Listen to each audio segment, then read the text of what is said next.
Well, joining us now is Republican Senator from South Dakota, Mike Rounds. He's also a member of the Senate Armed Services Committee. Senator, I want to start on that because I think the question has become, as this has dragged on for several months, is military readiness as national security actually being affected by the blockade that's been put in place? Apparently not. And the reason why I say that is because if it was, you would have Department of Defense officials negotiating with Senator Tuberville. But in this particular case, they're not responding to him. They're not visiting with him. We can take each one of those nominations one at a time. New commandant for the Marine Corps could be voted on today and passed out, but they're one at a time. What Senator Tuberville has done is said, we're not going to do by unanimous consent a whole bunch of them all at one time.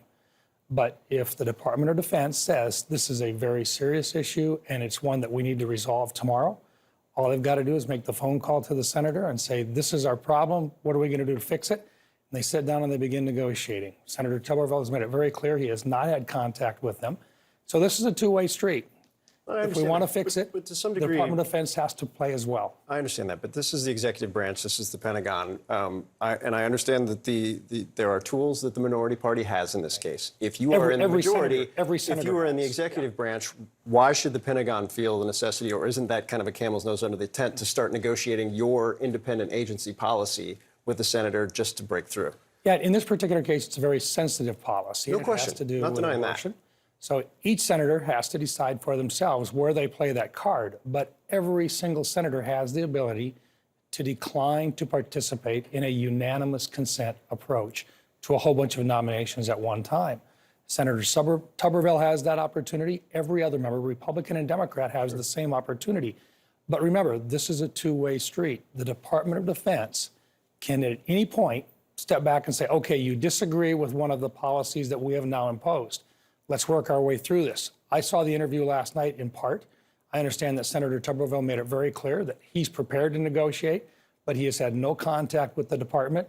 I've talked to a couple of the folks within the department as well and said, look, work your way through this. What's Sit the way down to with work Senator your way through Tuberville. this, though? First, communicate with Senator Tuberville. But he sat down with CQ Brown, who's the nominee to be the chairman of the Joint Chiefs of Staff yesterday. They're clearly having discussions on some level. And that's where it has to start. And look, I think this can be resolved. Personally, I'd like to see the nominations move through more quickly than what they are. We can take each one individually. So the critical ones at the very top most certainly could be done one-on-one today, tomorrow, the next day. But long-term, they have to respect the ability for a single member of the Senate to ask for consideration when he is challenging a policy which the Department of Defense has imposed. All right. Well, this is when you guys are in the majority again and somebody is following this one. Same thing. And the same thing applies on both sides, Republican and Democrat, on a unanimous consent thing. And once again, it's unusual, but it is something that it is a unanimous consent. The Senate works primarily on unanimous consent. Yeah. And when you have a problem on something, you have to work your way through it. I understand. I do want to ask you about something else the senator was asked about last night. He's made some comments related to white nationalists serving in the military. Our colleague Caitlin Collins asked him about it. This is what he said. Just to be clear, you agree that white nationalists should not be serving in the U.S. military. Is that what you're saying?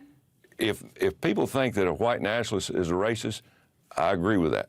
I agree they should. A white nationalist is someone who believes that the white race is superior to other races. Well, that's some people's opinion. And I don't think, That's I mean, not a lot. opinion. Pardon? What's your opinion?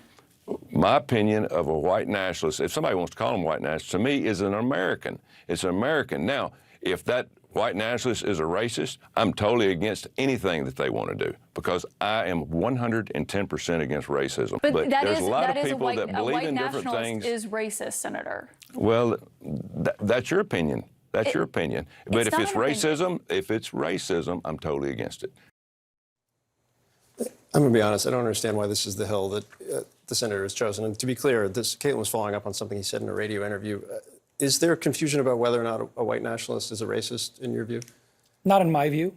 For me personally, I think that when we talk about racism has no place in America today. Go back to the very basics, and that is that all men are created equal. We've got to work towards that. It's working towards a more perfect union, but it also means respecting each other, and let's not get race into the middle of it. Let's talk about everybody being equal to begin with.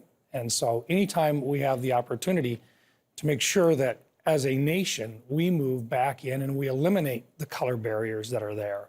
and that have occurred in the past. We should do everything we can to make that happen. It doesn't mean that you don't recognize differences, but you should celebrate your diversity. I do want to ask you, the briefing that's happening today, the classified briefing on artificial intelligence. Look, everyone's trying to get their heads around this on some level right now, and I don't think anybody necessarily does have their head around this. But what are your expectations from the classified briefing? Very high-level administration officials coming up, Intel officials as well. And how do you see this moving forward from a legislative perspective? First thing that we want to do is talk about if there's a fear out there about what could happen with AI and what it means. Defining AI by itself is going to be a challenge.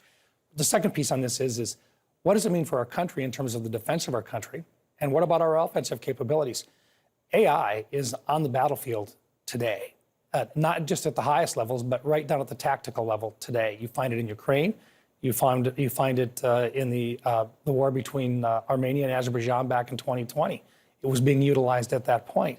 So our challenge today is to bring our members, Republican and Democrat alike, up to an understanding of just how deeply embedded AI is right now in our military operations, so that as we look at different parts for regulating or monitoring or learning about AI, we don't hurt our ability to defend ourselves using AI, and that we understand clearly how advanced our adversaries are in the use of artificial intelligence in their operations today. So it's a matter of bringing everybody up to speed with regard to the Department of Defense, through DNI, through our most technically advanced capabilities in space. But also, when we talk about theoretically what we're going to use AI for in the future, let's not put ourselves at a disadvantage for our offensive and defensive capabilities to the Department of Defense. That's different than the regulatory aspects that we're trying to do to make sure that there is transparency on the civil side of things when we talk about business operations and when we talk about the invasion of privacy that can occur using AI. So it's a fine line that we're trying to walk, and we're trying to do it in a bipartisan basis to keep everybody, so that it doesn't become a partisan fight on either side. Can I ask you, before I leave, you don't have much time left, but who, from an adversary perspective, gives you the most concern in terms of their capabilities? No question about it. How advanced do you think that they are at this point? They are very advanced. They are very, very capable. Look, the AI, as we look at it, is made up of not just the ability to use supercomputers, but the ability to have very large databases and to be able to categorize those databases, to actually put labels on everything that's in it so that a machine can recognize them. China is very advanced in this, and they are continuing to develop their databases. They're looking at databases in the West right now. It's one of the reasons why you find TikTok being something that they promote. But it's not just China, but the other countries in the world that are our usual adversaries are also using it. It's an inexpensive way to move forward. Russia does have real strong capabilities. Iran has real strong capabilities, and to a much lesser degree, North Korea has some. All right, Senator Mike Rounds, I suspect you will give us all the information from that classified briefing later today. Well, hopefully it's a good way to bring a number of members up to speed. No question. Senator, thanks so much for coming in. Thank you. Appreciate it. Appreciate it.